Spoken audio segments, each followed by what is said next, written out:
Buenos días, con su permiso, Presidenta. Para presentar iniciativa de ley con proyecto de decreto para adicionar un artículo 388 bis a la Ley Federal del Trabajo en general para suprimir los denominados contratos de protección. La historia pone ante nosotros los primeros y desastrosos resultados de la contrarreforma laboral nacida de la mal llamada reforma iniciativa preferente. Despidos de trabajadores para recontratarlos bajo las nuevas formas flexibilizadoras, incremento del desempleo, aumento del empleo precario, mayor violencia de las empresas contra los trabajadores y de parte de las autoridades contra los sindicatos independientes, bajo la forma de actos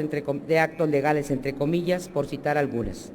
Por lo que urge impulsar los cambios necesarios para rescatar los derechos y la dignidad de la mayoría de los mexicanos. En materia de relaciones individuales de trabajo, una de las técnicas jurídicas neoliberales más empleadas para el fraude de los derechos de los trabajadores es la subcontratación o outsourcing. Y bien, por su importancia, el equivalente jurídico en el terreno de las relaciones colectivas de trabajo son los denominados contratos colectivos de protección patronal, instrumento que permite anular los derechos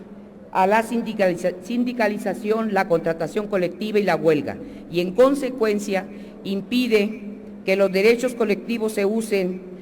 para mejorar las condiciones laborales en bien de la clase trabajadora, incluidas las relativas a la salud y prevención de riesgos de trabajo. Son contratos para la protección de lo patronal y la desprotección total de los trabajadores, anulando en los hechos gran parte de los derechos humanos sociales. Esta infamia jurídica se ha extendido como peste en el mundo del trabajo, al grado de que representan más del 90% de los contratos colectivos de trabajo, con enormes ganancias para los integrantes de esta verdadera mafia que agrede a los trabajadores. Es evidente que esta maquinación contra los trabajadores no podría existir sin la corrupción de las juntas, conciliaciones y arbitraje federal y locales, y en general de las autoridades laborales. Pero el problema va más allá, pues responde a una verdadera política de Estado para mantener bajo control no solo laboral y económico, sino político a los que viven de su trabajo. Evidentemente, este estado de cosas acaba revirtiéndose contra sus impulsores,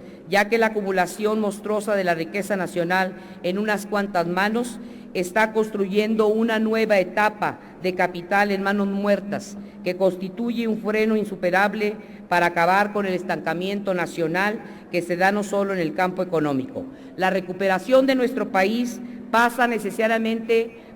por el impulso a la sindicalización de los trabajadores y concretamente por la veracidad de tal sindicalización libre y autónoma, de manera que se ponga fin a los contratos de protección, permitiendo una justa distribución de la riqueza, mejores niveles en la alimentación, vivienda, vestido, educación, cultura del grueso de la población, tal y como sucedió en el marco del gobierno cardenista y de la Gran Depresión iniciada en el año de 1929, por lo que proponemos adición de un segundo párrafo al artículo 386 y un artículo 1004 bis de la Ley Federal del Trabajo. Los colectivos de protección, al celebrarse sin la voluntad real de los trabajadores para afectar sus derechos colectivos de trabajo, implica que estamos en presencia de un contrato viciado de origen, incluso en el marco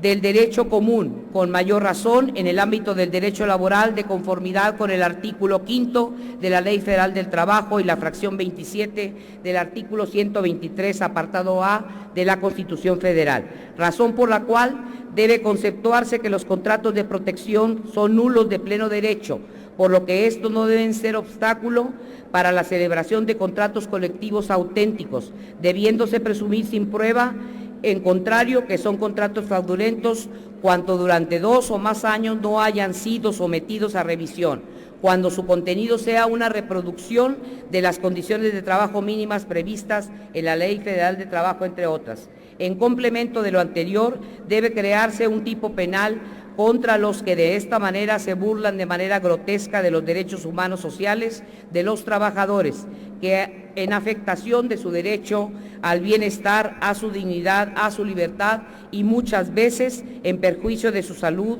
y vida, lo que debe incluir una fuerte sanción económica para que se les sea redituable este sucio negocio. Se propone adicionar en este artículo 386, los contratos colectivos de protección patronal son nulos de pleno derecho, conceptuándose como tales y sin admitir prueba en contrario, aquellos contratos que durante 2 años consecutivos o más no sean revisados. Voy a solicitar que se incluya de manera íntegra en la Gaceta Parlamentaria y concluyo con lo correspondiente al artículo 388 bis. Cuando un sindicato pretenda la celebración de un contrato colectivo de trabajo, deberá promover ante la Junta Federal o Local de Conciliación y Arbitraje competente la solicitud correspondiente, que deberá reunir los siguientes requisitos que se enumeran y son en un total de 5, con los incisos correspondientes, mediante el voto para decidir sus direcciones, mediante el voto libre, directo y secreto de los trabajadores podrán elegir entre los sindicatos solicitantes a manifestar su oposición a la celebración de contrato colectivo de trabajo. En el artículo 1004, a la persona que participe en la celebración, registro, administración o cualquier otro acto relativo o un contrato colectivo de protección patronal, se le impondrá prisión de 3 a 20 años y multa de 5,000 a 500,000 veces el salario mínimo general, conforme lo establecido en el artículo 992. En los transitorios, el presente decreto entrará en vigor al siguiente día de su publicación y como segundo, no procederá el ejercicio de la acción penal o el Ministerio Público deberá desistirse de esta respecto a las personas que sean probables responsables en el delito previsto, y termino, Presidenta, en el artículo 104 bis de esta ley y denuncien o acepten ante las juntas de conciliación y arbitraje federal o locales, según corresponda, la existencia del contrato colectivo de protección patronal y celebren y depositen ante aquellas, en sustitución de tal contrato fraudulento, un contrato colectivo en apego a derecho. Es cuanto, señora Presidenta, y muchas gracias.